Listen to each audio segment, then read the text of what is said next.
Hi my loves, welcome back to my channel. I'm Jessica Alexandria of Bahati Life. Thank you so much for tuning in. Today we're going to be talking about animal spirit guides, what they are and how you can find your own.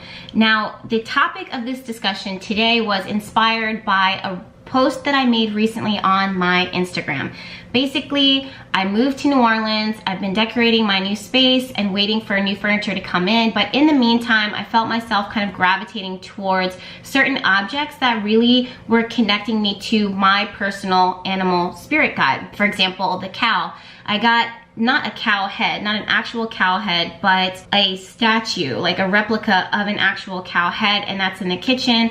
And then I also have these faux cow hide seats that I have in the kitchen, because the cow has always been my animal spirit guide since day one, since I can remember. What exactly is an animal spirit guide? Well, an animal spirit guide is a guide in the form of an animal that comes to you in this life, whether it be temporary or permanent, that is there to teach you, to guide you, to empower you, and then ultimately to heal you. Animals, just like plants, have energies connected to them. There is much to be gained from them by allowing them to just be who they are, whatever they are, doing what they do best. So the lessons that the shamans learned from these animals were then able to be passed from generation to generation. And now here we are today. The next question I think that you guys want to know is, how do you find your animal totem? And there's three main ways for you to connect with your personal animal totem or your animal spirit guide. The first one is to do the work yourself. This is the one that I recommend the most. Usually to do this is through a guided meditation, and one of my favorite guided meditations, you kind of visualize yourself walking through the woods or walking through an environment, and you know, you're going through this rainbow path until finally you go to this pure white light. And within this white light, within this white space that's coming from this space of ultimate love and ultimate healing, unconditional love and healing, you can call in your animal guide. You can call in your animal spirit. And then just watch and wait to see what comes through. Now, the first time I did this, the skunk came through, and I was so disappointed, but at that time, it made a lot of sense for me at that moment in my life. And that the skunk has stayed with me time and time and time again, even to this day. Now, for those of you guys who are like, oh my God, the skunk, Jess, you're so cute, you're so this, you're so this, why would the skunk be your animal totem? Well, it really made a lot of sense, because the skunk is actually one of the most defensive and protective of the entire animal kingdom without actually having to exert physical force. It's more about when you see the animal, there's a healthy level of respect, and with that respect comes protection, without the skunk even having to lift a finger. And at that moment in my life, it actually made a lot of sense for what it was that I was going through. Not only was I vegetarian and then eventually vegan, but I wouldn't have harmed a fly. But there was a lot of respect that was building around me, because I was not passive, but I just had this presence about me, and I was very much focused on my spiritual self, my spiritual path, and I was very clear with people as far as what my expectations were, what I wanted, what I didn't want, what I would allow into my life, what I wouldn't allow into my life. So no one really took advantage of me in that way, even though I could have been totally 100% taken advantage of in the environment that I was in at that time. So the skunk, watching the skunk and observing his behavior taught me a lot about myself, and was symbolic of what it was that I was going through in my life at that time and how I should proceed as I move forward. Also, the skunk is the merging and the perfect epitome of the polarities of black and white, of the shadow sides of ourselves and light sides of ourselves merged into one animal, because that, of course, is the skunk's, you know, what he wears. That's the outfit that he wears. That's how he comes into this world, white and black. And again, that was the epitome of me and how I've always been, being very comfortable with with both my darker sides and my light sides, and then learning how to work with both of them. So again, back to how I found out what my animal totem was in that moment. One of my animal totems was through a intentional guided meditation where I was with a group, and all of us together had entered into this meditative state, and it was guided by the group leader at the time, and we went through the process together, and at the very end of the guided meditation, we all opened our eyes and we shared what animals came through, and that was one of them. Now, the reason why I recommend that you do the work yourself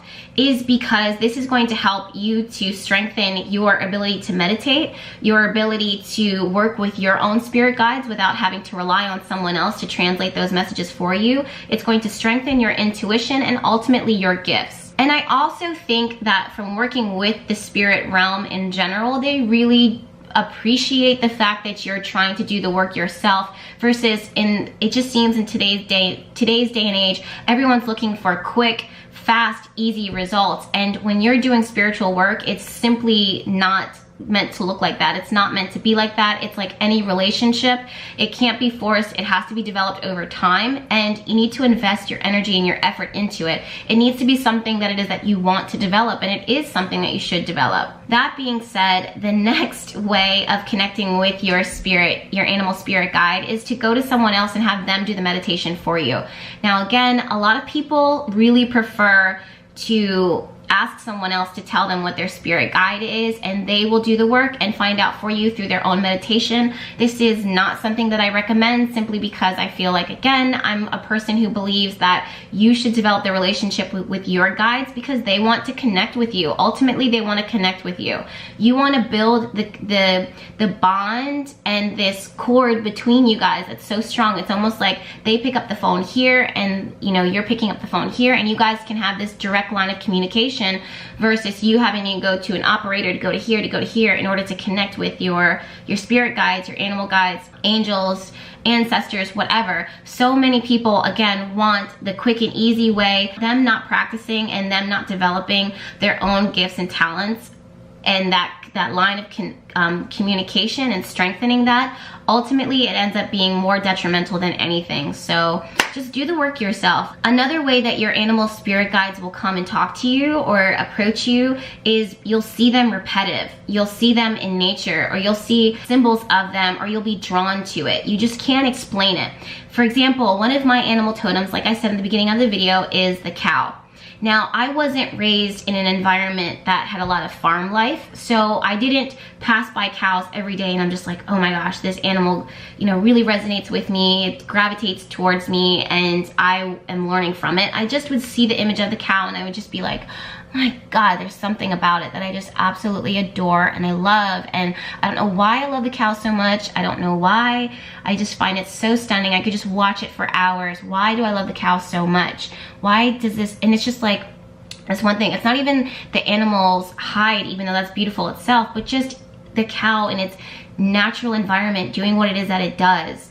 Why do I love it so much? When you start feeling yourself kind of being called to things like that, or noticing things or seeing things repeating, then chances are that is a part of your animal totem, and maybe you should really take it seriously and start doing the research to find out why this animal is coming to me, and then maybe even calling it into your meditation all by yourself. See, even as I'm saying this, the number on the clock is 222. That's confirmation for anybody that needs to hear it, anybody that needs to see it. But again, it's unity. It's connecting with the spirit of your animal guide so that you can learn from it, because it's trying to send you a signal. Now, that being said, I do have some resources that you guys can use in order to better understand your animal guides, your animal spirit guides, your quote-unquote animal totem. You can call it whatever you want to. It's pretty much the same thing. Now, you guys know that book recommendations are not something that I pass on lightly. In fact, I'm so much of a perfectionist that it's rare that you'll find me recommending a book. That being said, I feel that Stephen D. Farmer did a fantastic job with his Animal Spirit Guide book, as far as what he says is identifying, understanding your power animals and animal spirit helpers. For example, the chipmunk, you can just read about it. The dolphin, the ibis, the octopus. I mean, it goes so deep into all of the animals within that I feel that you can pretty much come across. You can always do a quick search on Google in order to see what animals, what other people are saying from their research, from their experience with working with animal spirit and animal guides. But also, outside of looking for the messages, I really think that you should do the research as far as what that animal's life looks like in its natural environment, because that will inspire intuitive messages for you that you need to receive that other people may not have picked up on. Even people like Stephen D. Farmer, the book that it is that I just recommended, or other people who have done the work, or even myself, because your intuition is going to guide you to be like, pay attention to this. You know, the skunk burrows here. Why is the skunk burrowing? Why does the skunk need to, you know, spend so much time by himself? Why is he black and white? What are the things that you notice about him? Why is he not, you know, feeling the need to bare his teeth when, you know, when it's just like animals can see and be like, oh, I don't want to fuck with a skunk, because if I mess with a skunk, I'm gonna get sprayed. Why? How does that make you feel? And really dive into that and explore that outside of what the internet and what books are telling you. Again, this is a part of you doing the work all by yourself, but I highly recommend it. Another thing that I recommend is Stephen Farmer's Messages from Your Animal Spirit Guides Oracle deck.